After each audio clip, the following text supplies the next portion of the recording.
Kwentong Bayani. Kwentong Bayani. Magandang umaga po ng Sabado sa inyong lahat mga kasama. Muli po nagbabalik ang programang Kwentong Bayani at syempre kasama ninyo mula rito sa DZXL 558 Radyo Man Jenny Pahilaga. Partner Jojo, magandang umaga ng Sabado. Magandang umaga po, partner Jenny. Nako, September na at magandang umaga din po sa ating mga nakikinig at nanonood dyan sa ating online live streaming. Oo nga at inibitahan namin kayo samahan nyo kami at ating mga panauhin po ng ating Kwentong Bayani sa RMN DZXL 558 Manila yung mga nanonood ngayon at sa ating YouTube channel DZXL 558, di ba? Yes, partner. Ayan, at habang inaantay natin ay marami ho kaming pag-uusapan ngayon sa umagang ito, no? At syempre, partner, itong advocacy pa rin ng BCYF. Ayan, kumustahin natin. At lalo ngayon, yung ating mga naging panauhin last week, ano? So last week po, pinag-usapan natin yung mga guests mga awardees ng Developmental Social Enterprise Awards or DSEA ng BCYF. So yan po yung mga social entrepreneurs natin. Gusto ko doon yung yung Coffee for Peace at yung sip.ph, magaganda. Marami tayong natutunan, hindi ba? At talaga na nakita natin na kahit may pandemya, no, tuloy-tuloy pa rin yung mga social enterprises na tumutulong sa mga community like yung Coffee for Peace dun sa mga farmers, yung sip.ph about waste management. So talagang nakaka-inspire. Oo. At dahil nga ngayon, sabi mo nga kanina ay Burr months na, no? And malapit na ang Pasko. Ayan. So ngayong September ay Philippine Social Responsibility Month. Ayan, hindi ba? Yes. Ano bang ating dyan? Magandang dapat malaman na ating mga tagapakinig.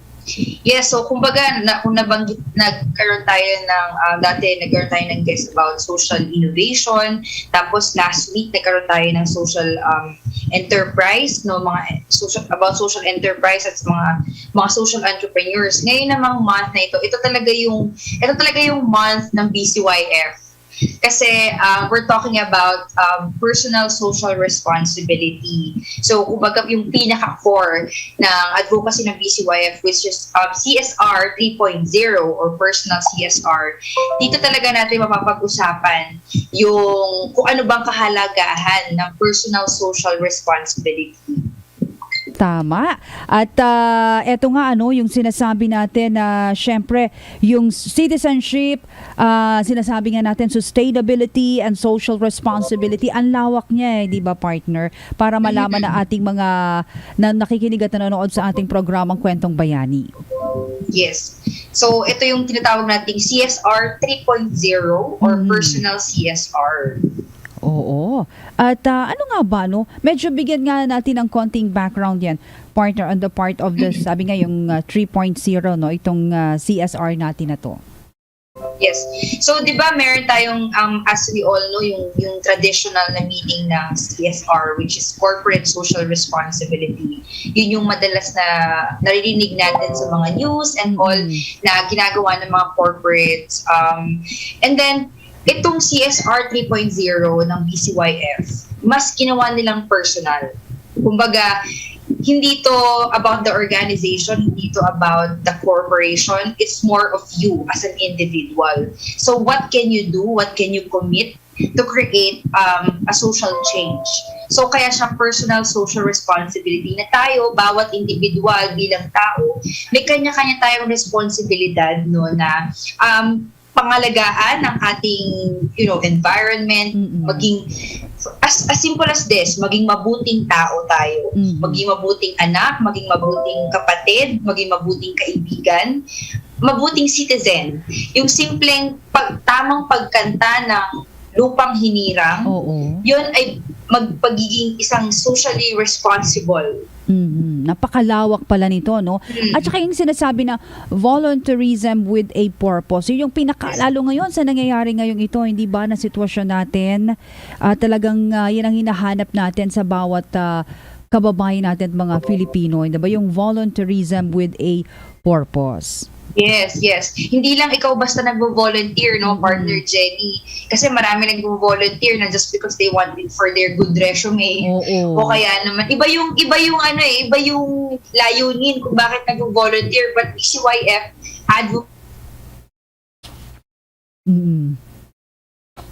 Yung sabi nga that specifically na ayan, medyo pag nag-volunteer ka, kailangan may maganda kang layunin, may purpose, di ba? Ano ba yung gusto mo? Bakit mo ba gustong gawin ito? Siyempre, importante, anong dahilan mo, di ba? Ayan, malalim na dahilan. Okay, partner? Oo, yun. Medyo nawawala-wala yung ating communication. But anyway, ay pag-usapan din naman natin habang naka-standby na rin yung ating isang panauhin, partner Jojo. But before that, syempre, pag-uusapan din natin yung mga programa at saka yung mga awards, yung ongoing submission of entries. Nga pala, kailan ba ito, yung mga entries yung submission, at saka saan ba sila pwedeng mag-submit nito para malaman din ng ating mga nakikinig at nanonood? So BCYF po ay merong mga different awards and recognitions na ginagawa ng programa. So ito na nga po yung una, yung ngayong September, yung CSR Youth Awards. So para sa mga kabataan na gumagawa ng mga projects sa kanilang komunidad. Ito po ay, actually ang submission po niya ay this week, yung September this week po. Pero for further details po and announcement of the submission, pwede po kayo pumunta sa BCYF Facebook page or Benita and Catalina Foundation Facebook page. So, makikita niyo po doon lahat ng details kung kailan po ang pinaka-deadline po, pero ongoing na po yan. Tapos po sa October, ang deadline naman po na submission ng Search for Hometown National Heroes. So, yun po, yung National Heroes po naman ay every November. November naman po siya ginaganap. Ayan. So mas maganda bisitahin nila yung BCYF, 'di ba? Yung ating official Facebook page para makapag-submit sila ng entries nila. Kasi maganda 'to sumali sila, hindi ba? Kasi po talagang para ma-recognize din yung mga ginagawa nila sa community. Tama yun. At yan, syempre, bago tayo magtuloy-tuloy sa ating mga nakikinig at nanonood, partner, we will just pause for a break dahil meron na tayong panauhing pandangal. Nandyan ang ating isa sa panauhin at antabayanan po ninyo, ha. Partner, we'll just pause for a break, ha. Babalik po agad ang programang Kwentong Bayani.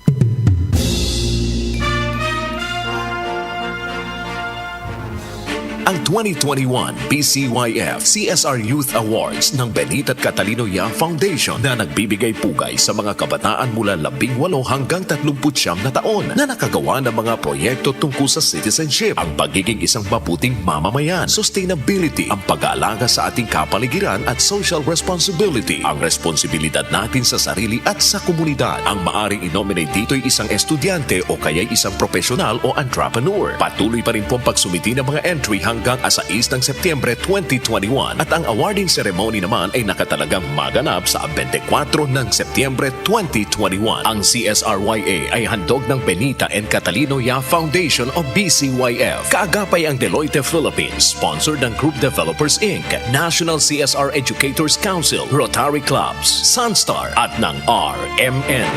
Para sa karagdagang impormasyon, bisitahin ang www.facebook.com/CSR Youth Awards o ang www.facebook.com BCYF Foundation at maaaring magpadala ng email sa bcyf.csrya@gmail.com.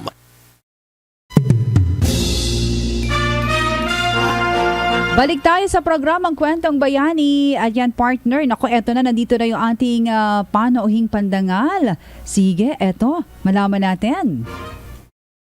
So, ang ating pong guest for today, we have 2 guests for today na talaga namang expert with their own fields. So, marami tayong matututunan dito, partner Jenny. Kahit ako, sobrang na i-inspire ako sa mga buhay at kwento ng mga ating panauhin ngayong araw na ito. So ang ating unang guest po, actually both of them ay forever friends ng BCYF. Talaga namang hindi na sila bago sa BCYF to, paragi sila na-invite as speakers kasi nga sobrang gagaling talaga nila. So ang ating pong unang panauhin ngayong araw na ito is a thought leader and advocate, at saka siya po ang head chief CSR officer ng BCYF. So pakilala na po natin si Engineer Leia Makatangay. Good morning, Jenny. Good morning, Jojo. Good morning. Thank you very much. Yeah. Thank you very much. Sa lahat na nakikinig, thank you for your gracious introduction. Salamat sa invitasyon to be here today. Thank you. Kumusta kayo, Engineer Leia? Okay naman. Keeping safe. No, so with care and with prayers also, okay naman. Thanks be to God. So I hope you're okay also. Yes po, we're so okay. Ayan. Nako, Engineer Leia, eto nga, gusto naming malaman po sa inyo, no? At maiparating din sa ating mga nakikinig at nanonood. Una-una nga, ano ba itong ating personal advocacies? At saka ano yung gusto nating yan iparating dito sa ating layunin na ito, Engineer?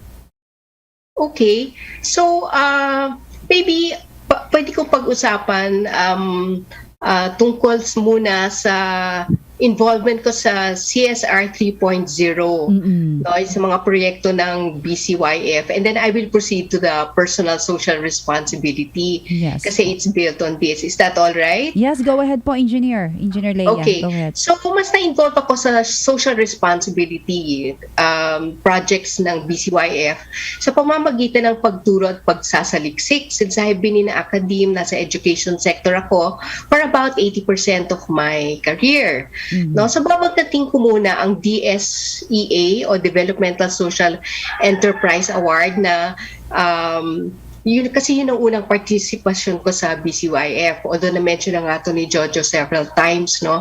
I met BCYF because of some research I did on social entrepreneurship and social enterprise, no? So, together with some faculty, nagsulat kami ng chapter on social enterprise in Southeast Asia. It became part of a book on social enterprise, a global comparison. Tapos nagtrabaho rin ako on a corporate social initiative called Negosyo Mo Bukas Ko na nagmamatch ng out-of-school youths with jobs in partner companies. Kaya that allowed them to save money, nakapag-ipon sila para makabalik sa pag-aaral. And then that's when I was invited to a meeting with BCYF founder Mr. Tony Yap, and then the co-organizer of DSEA. So, isang accounting firm. That was in 2014. So, it was a great meeting kasi the conversation flowed about social enterprises, no, na nakakatuwa, no, pakinggan ng mga efforts to recognize the budding and the social entrepreneurs that were sprouting in the country. Through DSEA, BCYF wanted na ma-focus ang efforts, no, or ma-highlight yung efforts ng mga young and dynamic social entrepreneurs, na ma-acknowledge sila at mabigyan rin ng advice at assistance at tulong para further lumaganap o mag-develop, no. I remember a part of the prize, an important part of the prize is the mentoring, no, para nga mag-grow, mag-develop ang social enterprise. So just a bit of ano ang social enterprise? Itong ay isang organisasyon na sa financial, hindi lang financial goal, pero dalawa Financial goal is one and the other is a social goal or objective.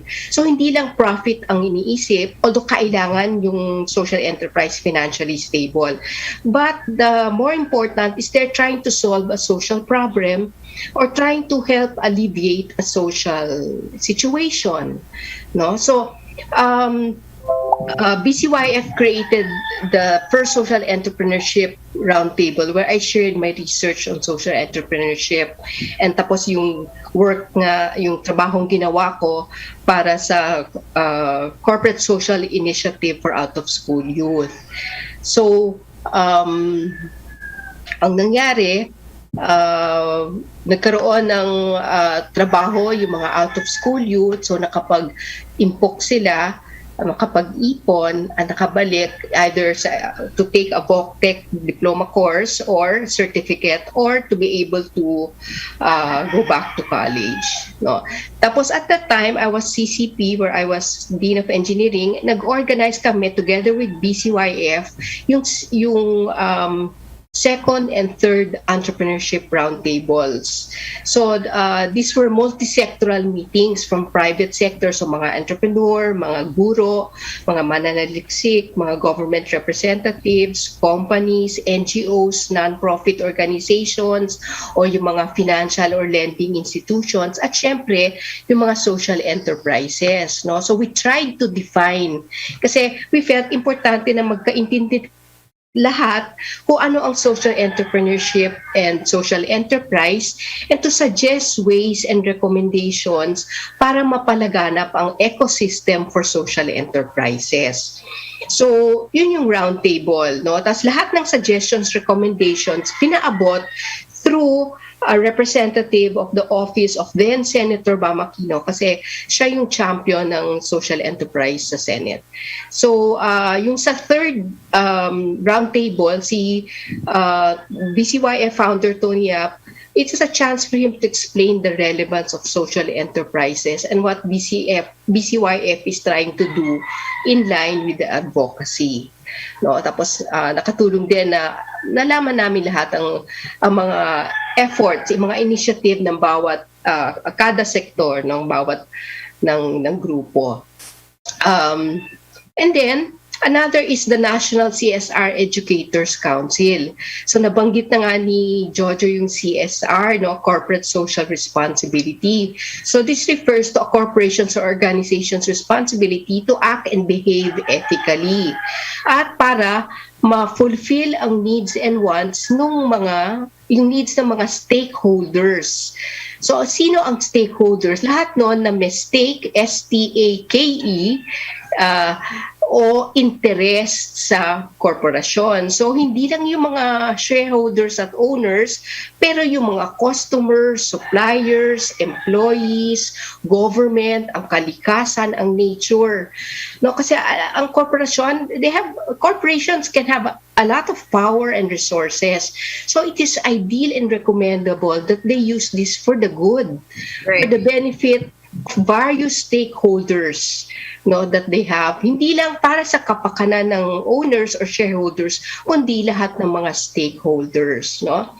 And well, sa side naman ng pananaliksik, research has shown that doing good in business also financially pays off, no? That companies that try to do good do grow, right, and that includes improved financial performance. Yung NCEC naman, before that, National CSR Educators Council, nag-conduct kami sa BCYF ng CSR conference for faculty members. I gave a talk on teaching CSR in college. And then that was in 2015 sa DAP. And then after we conducted CSR Basics Faculty Training Seminar to Business Administration College faculty of various schools. Bakit namin ito ginawa? Because we realized na ang kabataan, the youth, will be our future entrepreneurs, will be our future negosyante, employees, government employees, and so on. So kailangan malaman nila habang bata pa tungkol sa social responsibility. And how will they learn that? Of course, they can read, no, through books and learning materials, but it's mostly through their teachers, sa mga guro, sa faculty. Kaya pinag-isipan namin ang faculty training, teacher training, and that's why we had this. So, na-organize ang National CSA Educators Council. Sorry, medyo historical yung approach. Okay, no, pero it was organized and founded by BCYF and 7 universities and colleges in January 2016. So, at that time, it is in a school in Makati, Lyceum of the Philippines, hosted by Dr. Peter Laurel. At doon na rin na-launch yung Chief CSR officer program. So ang vision na program na to is to have a chief CSR officer in every corporation. Pero prioritize muna namin yung faculty because a lot of people are in education and yun nga yung bias in a sense ng BCYF for the youth, no? So the first NCEC meeting after the foundation meeting was in Baliwag University, hosted by Dr. Pat Bustos. So ang mga attendees were representatives of universities in NCR, Region 3, Region 4. And then the second NCE meeting naman was in UE Caloocan, hosted by Dr. Esther Garcia, and then so on, no? And the fifth was in Emilio Aguinaldo campus. So, yung mga member schools ng NCEC, sila na rin nag-organize ng mga NCEC activities, so training for their faculty, at nag-launch na rin sila, tulad ng banggit ni Jojo, ng CSR Youth Awards in their various regions. Nag-launch, no, to make known, to find nominees, no, nag-nominate sila for the award, no? So I just want to mention ang mga very strong members of the NCEC, University of Perpetual Help of Calamba, University of Luzon, St. Newton, Central Colleges of the Philippines, National University, Rizal Tech, Malayan College, La Virgen Milagrosa, and others. So that is CSR, to teach it to faculty and teachers, sa mga guro, para makapag turo sila ng CSR, no, because that's in the business administration curriculum in our country, no, so para sa mga kabataan. Wow, galing naman, Engineer Leia, no? Well, partner Jojo, nako. Parang na-speechless ka, partner. Oo, teka lang. Nakatutok na lang ako kay Engineer Leia eh. Actually, na-cover na ni Engineer Leia talaga yung ibig sabihin ng BCYF, ng personal social responsibility through the projects and the programs that we had over the years that we're building the advocacy through the events and programs that we had. So thank you, Engineer Leia, for sharing those. At nabanggit nyo nga po, no, itong mga naging involvement nyo sa BCYF. So tatanungin naman namin kayo, Miss Engineer Leia, no, ano yung kumbaga parang naging spark sa inyo para maging involved sa BCYF, na ito yung kasi yung personal advocacy nyo, that's why you wanted to really join the organization? Actually, ang interest ko was in social enterprise, and I got into it accidentally in 2008. Kasi the school I was with and am with, yung Thames International Business School, yung founder nag-attend ng conference on social enterprise in Beijing, representing the Philippines. Tapos he met this lady researcher na nagsabi, she was writing a book on social enterprise, a global comparison. So sinabi niya, why don't you include Southeast Asia? And she said yes, no? So he was able to convince her, and that's how we co-wrote a chapter on social enterprise in Southeast Asia in a book that was published called Social Enterprise, a Global Comparison. So ang nangyari, after that, I wrote some articles on social enterprise, and then that's when I got invited to the DSEA. Kasi ako personally convinced, I found it very inspiring yung mga social enterprises. And I find social entrepreneurs, kumbaga, a breed by themselves, no? I mean, a category by themselves, kasi tinatawag nga silang change makers. These are people who do not just dream, but actually work, no? To be able to make the dreams come true. And those dreams is to make the world a better place in some way in their part of the world, no? Right. Or in their corner of the world. So that's when I saw what BCF was doing during that meeting about the DSEA. And then, I got involved with, I felt very convinced with the advocacy. That's why it's been quite a number of years already, and I've been working, and mostly it's through social responsibility, kasi nga yung three pillars, citizenship, sustainability, and social responsibility.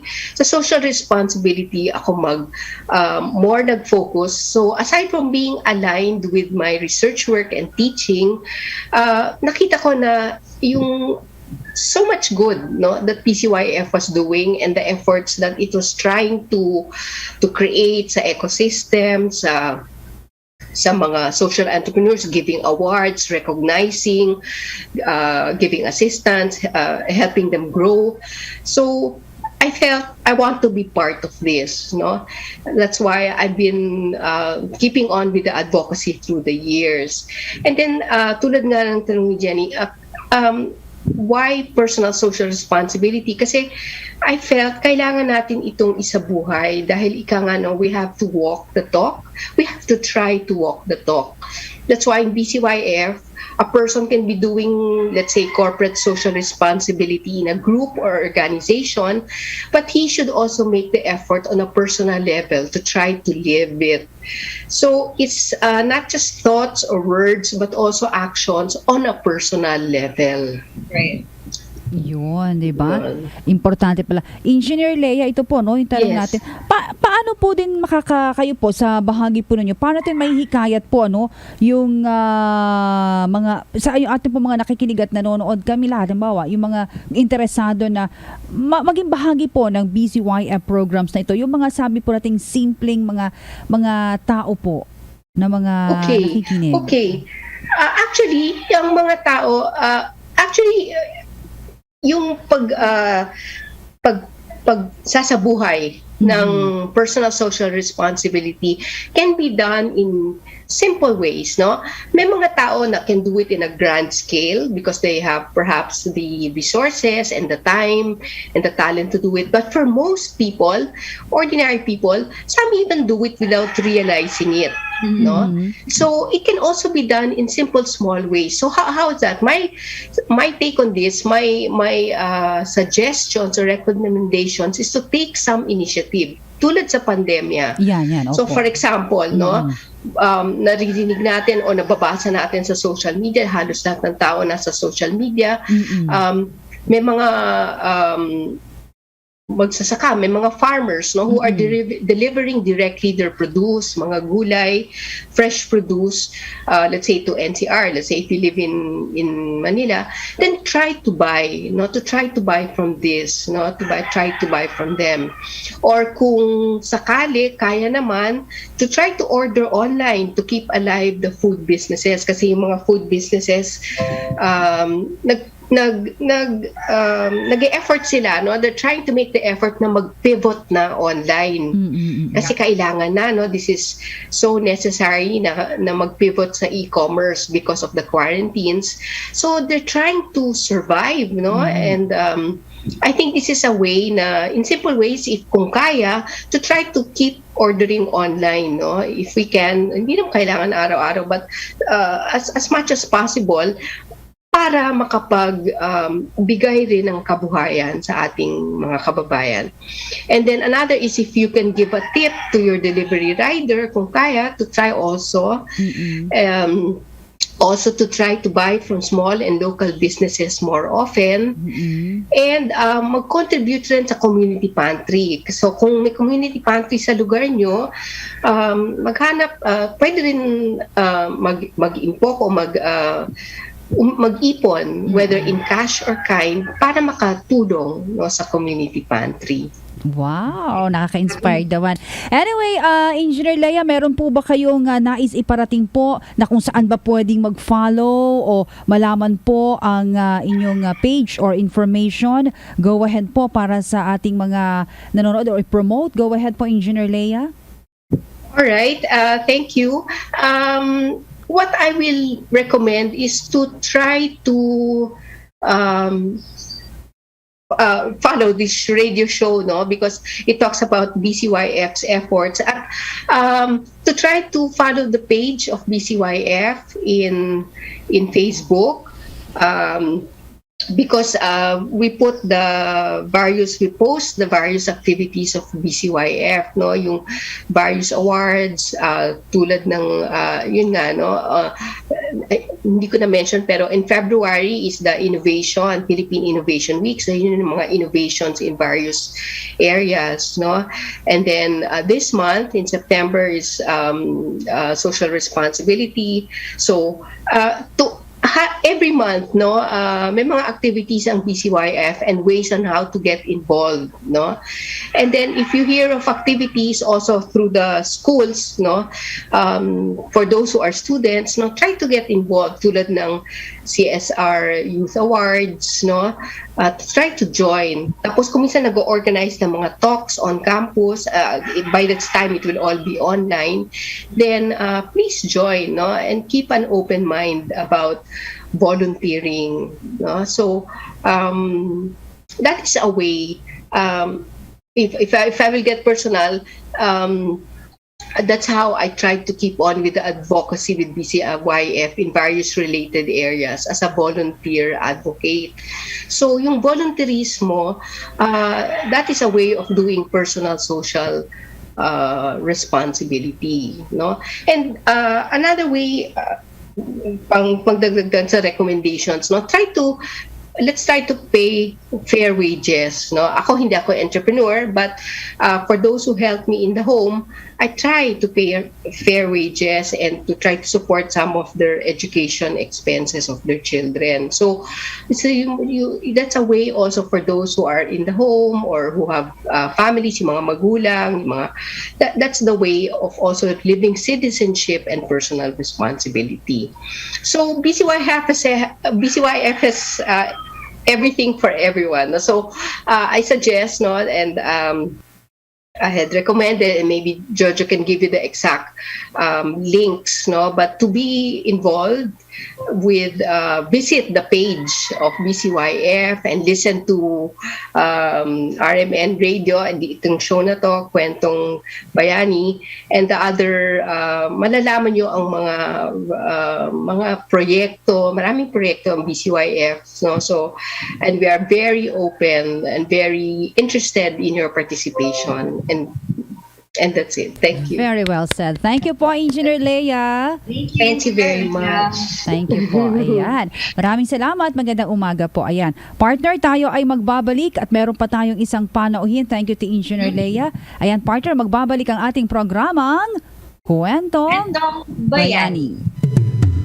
Ang 2021 BCYF CSR Youth Awards ng Benita at Catalino Young Foundation na nagbibigay pugay sa mga kabataan mula 18 hanggang 39 na taon na nakagawa ng mga proyekto tungkol sa citizenship, ang pagiging isang mabuting mamamayan, sustainability, ang pag-aalaga sa ating kapaligiran at social responsibility, ang responsibilidad natin sa sarili at sa komunidad. Ang maaring i-nominate dito ay isang estudyante o kaya'y isang profesional o entrepreneur. Patuloy pa rin pong pagsumiti ng mga entry hanggang 6 ng Setyembre 2021 at ang awarding ceremony naman ay nakatalagang maganap sa 24 ng Setyembre 2021. Ang CSRYA ay handog ng Benita and Catalino Young Foundation o BCYF. Kaagapay ang Deloitte Philippines, sponsored ng Group Developers Inc., National CSR Educators Council, Rotary Clubs, Sunstar at ng RMN. Para sa karagdagang impormasyon, bisitahin ang www.facebook.com/CSR Youth Awards o ang www.facebook.com BCYF Foundation at maaring magpadala ng email sa bcyf.csrya@gmail.com. Kwentong Bayani. Kwentong Bayani. Balik po tayo mga kasama, Kwentong Bayani. Ayan, partner Jojo, di na natin pakatatagalin pa. Narito na po ang ating pangalawang panauhin mga kasama sa inyong lahat at kabatiran po ninyo at kaalaman. Siya po ay, isang magaling na motivational speaker and lay evangelist dito po sa ating bansa at maging sa ibang bansa. Siya po ay nagsimula ng kanyang speaking mission as early as 10 years po. Talaga naman. At siya ay favorite ng lahat ng mga audience of all ages na speaker. Favorite speaker po siya. Pag sinabi nga of all ages, kasama dyan yung mga leaders, businessmen, professionals, educators, government employees, military, law enforcers, firefighters, network students, and of course, the young people. Mga kasama, partner Jojo, ang kasama natin sa umagang ito, walang iba kundi si Brother Obet Cabrillas. Brother Obet, good morning. Great to see you, po. Jenny and Jojo, the double J. Thank you so much. Right. It's such a blessing to be here. Maraming salamat. Kamusta po kayo, Brother Obet? Ako, ma-beauty naman kagaya nyo.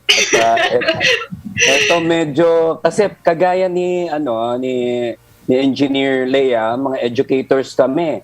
So kapapasok pa lang ng bugso ng klase, at dahil kami mga learners, kami ay mga teachers, learners din kami. So kakailanganin ko panalangin nyo. I just entered into my graduate studies. I'm taking up my PhD as in today. Wow.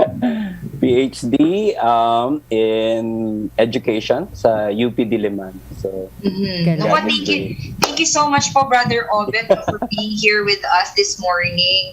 Nabanggit nga ni partner Jenny na favorite speaker kayo of all ages Nako. ng mga audience. Kaya excited kami to hear more of what you can share with us today. So, Brother Obet, can you share us po, how did you get involved with the programs of PCYF and with the organization?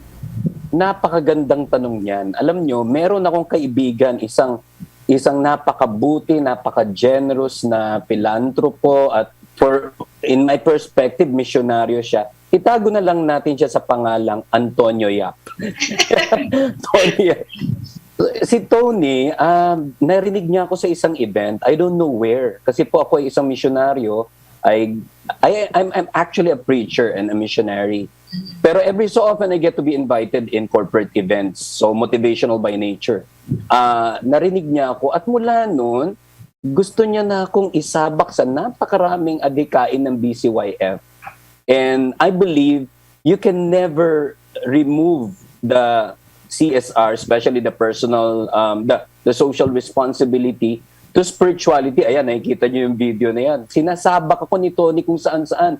This man trusts me so much. At mula noon, kapag merong motivational event ang BCYF, and also spiritual by nature, ayan, meron na, kumbaga ako ay always a support to the cause sa adhikain ng BCYF.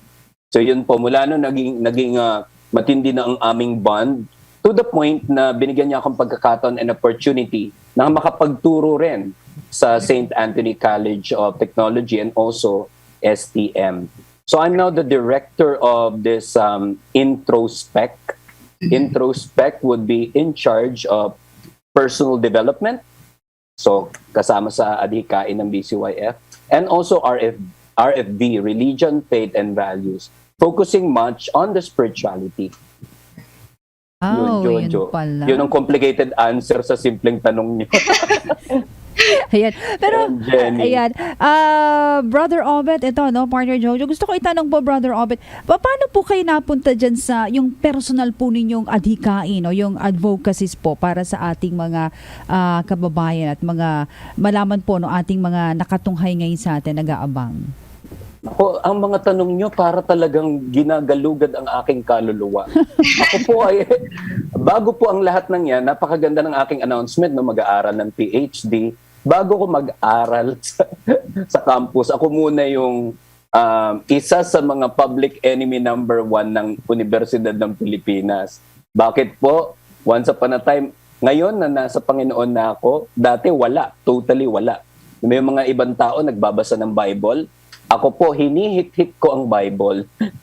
People are reading the Bible. I was smoking the Bible. How? Yung pong maliliit na pocket Bibles, nung panahon na atheist pa ako, sakto po yan na pambalot ng joint ng marijuana. So I was practically smoking the Bible. I only stopped in John chapter 3, verse 16. Wow. Tapos pinagtripan ko yung verse. Sabi ko, for God so loved the world. Palitan ko kaya ng obet. For God so loved obet that He gave His only begotten Son. And I was hooked. I was captivated. Sabi ko, mahal pa, may Diyos pala at mahal ako. Isa yun sa mga paraan para mapalapit ako. So ang kalaban ng lipunan dati, pasakit sa campus, ay naging kasama sa adhikain ng pagtulong. My personal mission statement is to bring out the best in people. Kaya kalakip nyo ako sa pagtitrain.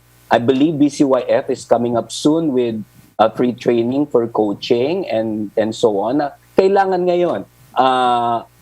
In one of the studies that Brother Tony asked me to do, I found out at the peak of the pandemic, alam mo ang hinahanap ng mga tao, and I come across the research of the University of Phoenix. It's making sense. Diba, how can you make sense of this pandemic? Yung mga tao dating matitibay by their fortitude in life, ngayon may mental health problem. Opo. So I believe coaching and personal development is where we would come in. Kaya yun, kung anong extreme hatred ko dati sa mga ganito, I got hooked and entered into this mission. Kaya isa sa mga dean ng UP dati, habang nagtotok ako sa personal testimony, tumuturo siya. Sabi niya, ikaw pala yung mad bomber ng Palma Hall. Tapos sabi ko, sorry po sir, yun yung panahon na wala pa akong enlightenment. So yun, kaya ako nandito nakasama nyo sa NAP. This is a worthy cause in the midst of everything that is happening. Okay.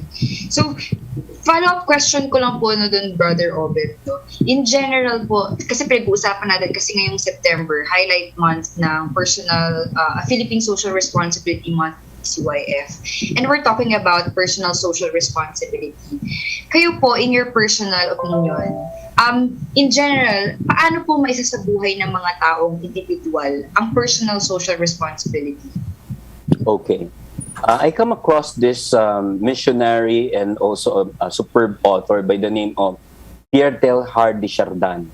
Sabi niya, we always think that we are physical beings having a spiritual experience. When in truth, we are spiritual beings having a human experience. For me, pag walang basic spirituality sa core ng tao, walang saysay, hindi siya magiging. There's no such thing as citizenship. There's no such thing as sustainability nor social responsibility. If we come across the spirituality or the core of the person, you don't have to check on him. Kumbaga yung tao ay kusang magiging mabuting individual, mabuting Pilipino, mabuting mamamayan, at very productive na bahagi ng kahit na ng organisasyon kung saan dyan napapabilang. Okay. Wow, very well said. Brother Obet, ito tanong ko na lang, saan ito, yung programa naman sa BCYF po, pag-usapan natin, saang programa po kayo naging involved para maibahagi yung advocacy ng CSR 3.0, yung citizenship, yung sustainability at social responsibility? Okay. Jenny, yung question na yan, i-align ko sa una kong sinabi. I am a forever support sa mga events, sa mga retreats, sa mga recollection, sa mga motivational events ng BCYF.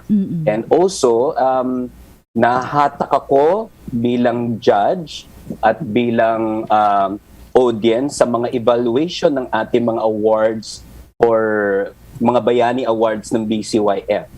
And one of these days, yun, sa akin, kumbaga sa computer, beta pa lang lahat one of these days, the advocacy will train people where I could come in terms of spirituality, in terms of their personal development, and also tooling people and teachers and lahat tayo na involved dito sa BCYF. Probably one of these days, we will all be coaches because we need to create a culture of coaching. Siyempre, yun ang aking personal leanings.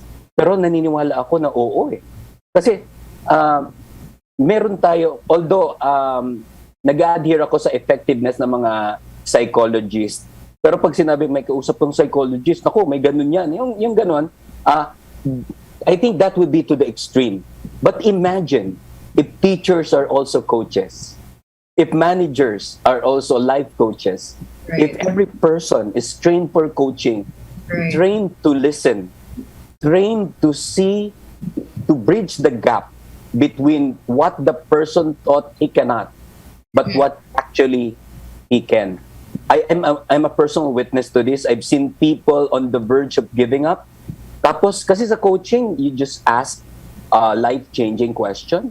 And then later on, they realize that the solution is also them. Ang analogy ko nga dyan, in terms of personal responsibility, the solution to our problem. Actually, the problem is, when you look at the mirror, the problem is there. Parang ako, tinitingnan ko, what's my problem? Ayan, kaharap ko. yung reflection ko dito sa Zoom. Pero what's the solution to the problem? Pag tiningnan ko sarili ko in an enlightened way, I am also the solution to my own problem. Di ba? I come across this author by the name of Eckhart Tolle. Sabi ng tao, I'm not with myself today. I'm not feeling myself today. If you don't feel your own self, then what's your real self? Yan. Yes. I think sorry, ang dami kong kino-quote na mga kaibigan ko, biglang dumadating na lang. Ang galing nga I think it was Brother Obed. Confucius who said that we have two kinds of life. Okay. And the realization of the second is when we discover that we only have one. Alam mo yun? Every problem is a potential. When a Michelangelo would look at a block of marble, he doesn't see a block of marble. He sees an angel and he chips away and set the angel free. I believe responsibilidad nating lahat bilang mga Pilipino na ilabas yung likas na Pilipino, na bayani, na may sense of kapwa, na naturally hospitable, naturally masayahin, maligaya. Ang Pilipino lamang ang tanging bayan na tumatawa at nagtatawa at ngumingiti sa harap ng pagsubok. I am with you in the cause of bringing out the best in the Filipino. Right. Sabi nga ng kahawig kong artist, sabi nila, may anting-anting ako, pero di nila alam na Diyos ang dahilan ko. Pinoy ako, di ba? Ganda ng boses ni Brother. Babo pala yung Parang si Babo pala yung twin. Si Tony nagsabi. Si Tony nagsabi nun. So may agimat ang dugo ko, sabi nung kanta. Ang ganda-ganda na. The first time I heard that, I cried. May agimat ang dugo ng Pinoy. Nakakatuwa lang, the Filipino, inside the Philippines, sometimes we are branded to be lazy, irresponsible. I don't believe so. Yes. Bring the Filipino abroad. Labas yung galing niya. Labas yung galing. I should know because I'm the overseer of the missions of the Light of Jesus family, yung community ni Brother Bo. I'm the overseer to South Asia, covering Singapore, Indonesia, Kuala Lumpur, and Vietnam. Labas yung galing ng Pinoy pag nasasadlak siya sa pagsubok. And the Filipino will only act kapag personal na siyang naapektuhan. At yun, dun tayo papasok. Galing. Now that we're personally affected. Ayun, ang galing-galing. Okay. Nakakatuwa naman. Naku, napaka-taba ng ating discussion ngayong umaga, no? From Engineer Leia to Brother Obet. Napaka-inspiring ang ating discussion. Idol ko yan si Engineer Leia. Tsaka kayo dalawa. I was just watching you, knowing you from a distance. I'm overwhelmed just being Yes. with you. Naku, thank you so much po. Thank you so much po, Brother Obet. Ito po, last question at para na din po ma-inspire yung mga nakikinig natin. Sa inyo pong palagay, Brother Obet, paano po natin may encourage yung mga tao na regular people to become a volunteer and practice social responsibility? Napakagandang tanong yan. Nais ko magsalita sa wikang Pilipino, bagamat ang aking papahayag ay mga pagsasaliksik tungkol sa takot. Noong pong panahon ng, Taglish talaga, 1980s, ang number one fear daw ay the fear of getting sick. And then 1990s, the fear of speaking, would you believe? Speaking. Takot ang tao sa public speaking. And then later on, the fear about unexplained things. Alam nyo, all throughout, merong isang libro, ang title niya, Repacking Your Bags. It's actually the number one fear now, dying without contributing something to people and to mankind. Mamatay nang wala man lang kabuluhan. And doon tayo papasok. Mga Pilipino, tayong lahat, and BCYF is one in this cause of social responsibility and citizenship and sustainability. Kailangan pukawin ang kadakilaan ng isang Pilipino. Kumbaga, yung ang ganda ng ating pambansang awit, alab ng puso sa dibdib mo'y buhay. aandap-andap ang Pinoy eh. Sa gitna ng krisis, sa gitna ng pagsubok, dapat pukawin ang kanyang kakayanang makatulong. Pwede ito magsimula. Yeah, we were able to cross from Earth to Moon and back. But the first thing to do is just cross the street. Yes, may pandemic. Pero mag-abot ka man lang ng ang bagong lutong pagkain sa kabilang bahay. Yes. For sanity's sake, talk to them. Nagsisimula ang pagiging tunay na Pilipino sa loob mo ng iyong bakuran at pagtawid sa kapwa, sa kapitbahay. Wow. Doon tayo magsimula. Galing. Wow! Grabe. Nakakaiyak naman yun. Kakaano, hanggang Ito nga, puso. nag-take note po ako, no? I took note of yung, babasahin ko yung repacking your bag na. Repacking your bags. Yeah, sige po. Thank you for that Hanggang sa recommendation at napaka-inspiring ng umaga. Ito na partner Jenny. Oo nga, Oo talagang nga. parang lumilipad yata ako sa dami ng mga natutunan ko magaganda, Brother Obet. Ayan. Kasi ang tawag nila daw dito ay halo effect. Pag Yes. magaling yung mga Oo nga, oo nag-interview, nga. there's rapport. Totoo. The person being interviewed is perceived to be good. Pero in actuality, Oo. yung mga nagtatanong daw, yun ang magagaling. Ay, hindi anyway, okay, pang wakas na lang din po, Brother Obet, may gusto po kayong i-promote or parting words again para sa ating mga nakikinig at nanonood. Go ahead po, Brother Obet. Ang gusto kong i-promote, wala siya sa merkado, pero you could personally message me. I am an advocate to bring out the best in people, and I wrote this book. It's called Balance is Power. Wow. Ah, ang balance, di ba, sabi ni Brother Bo Sanchez, when your outer life travels faster than your inner life, there is imbalance. Maraming tao ngayon, imbalance. I'm promoting this not because I want to earn. I and my wife are volunteers in Bo Sanchez home for the elderly. It's called Anawim. And I partnered this book with my first book, Spell Out Your Love. And ayan, lalapit natin. Galing. So, tapos, they could contact me, PM me. It's the same name that I have in Facebook. Ito makakatulong sa personal development and your sanity.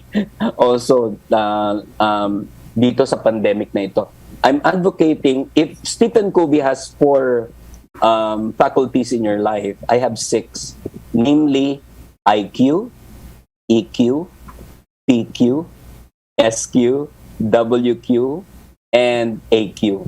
IQ is intellectual quotient. EQ is emotional quotient. PQ is physical quotient. Galaw-galaw lang. Exercise naman dyan. SQ is spiritual quotient at the core of your being. Pero kailangan din ng WQ. Wealth quotient. Magtipid, mag-ipon, tumulong sa kapwa, be generous. And ito yung pinakakailangan. And I'm a coach and advocate of this. AQ, adversity quotient. The capacity of a person to stand up from every fall. All of us would fall. All of us would be knocked down. But it's not the number of times we fall, but the number of times we stand up and give life a good fight. Wow. Yun lang. Very well said. Thank you, thank you. Napakadaming Oo. cues ng ating laban matutulungan. At dahil po dyan, we want to thank you. Thank you, Brother Obet. We want to Thank thank you din. Yes, make you then for being with us po. At yun, kung kayo po ay nais niyo pong makausap or makasama sa pag-volunteer si Brother Obet at si Engineer Leia, pwede po, open na open po ang BCYF for volunteers sa different programs. Pwede niyo pong i-check yan sa bcyfoundation.org, yung official website po. And then yung Facebook page din po na BCY Foundation or Benita and Catalina Foundation. Once again, thank you po, Brother Thank you, Obet. Brother Obet. Maraming salamat po. And for the double J, Jenny and Jojo, know that you are now in my priority list and my prayers. God Thank bless you so you. much po. God bless Thank you. Ayan. And with that, partner, nako medyo ilang minuto na lamang at napakaganda ng ating usapan. Pero partner, sa Monday, no, September 6, yan, malaman natin yung submission ng deadline for the CSRYA program. Yes, opo. So, nabanggit na nga po natin kanina yung CSR Youth Awards. Ongoing po yung submission, but the deadline is on September 6, Monday na po, no? So, para sa ating mga kabataan na gustong mag-apply or may gustong i-nominate, pwede nyo na po i-submit ang inyong entries sa bcyf.csrya@gmail.com. At pwede rin po kayo mag-check sa official Facebook page dahil nandiyan po yung lahat ng details na kailangan yung malaman for the CSR Youth Awards. And what about our hometown search for hometown heroes? Yes. Tuloy-tuloy din. Tuloy-tuloy pa rin po yung paghahanap natin ng mga nominees for the National Search for Hometown Heroes. So sa October 15 naman po ang deadline yan. Pwede po kayong mag-email ng inyong entries or kung may gusto po kayong i-nominate, pwede po kayong mag-submit ng entries sa bcyf.s4hh@gmail.com. Yan, ako. Partner, next week, next Saturday for the whole month of September, ano pa yung mga aabangan natin sa ating mga laging nakatutok pag Sabado? Naku, kung na-excite kayo at marami kayong natutunan at na-inspire kayo ngayong araw na ito, ang ating pong mga guests for the succeeding weeks for this month, it's all about talking about personal social responsibility, citizenship, sustainability. So, talaga po kaabang-abang ang ating mga guests dahil ito pong mga to ay maraming ma-share sa atin to inspire us. Alam mo, partner, wala akong masabi sa mga guests talaga natin ngayon. Sabi mo, parang lumulutang ako sa gaganda, gagaling. Talagang very fruitful itong ating Saturday. Maraming salamat. Ayan, partner. At hanggang sa susunod tayo na Sabado. Go ahead. Yes po, abangan niyo po ulit kami next Saturday at sa mga succeeding weeks po, we're going to talk about more of the programs of BCYF at marami pa pong everyday heroes kaming i-guest dito para po ma-inspire tayong lahat. Maraming salamat, Partner Jojo. Until next Thank Saturday. you so much po, Partner Jenny. Maraming salamat. Magandang umaga po sa inyong lahat. Dito lamang, partner, sa programang Kwentong Bayani.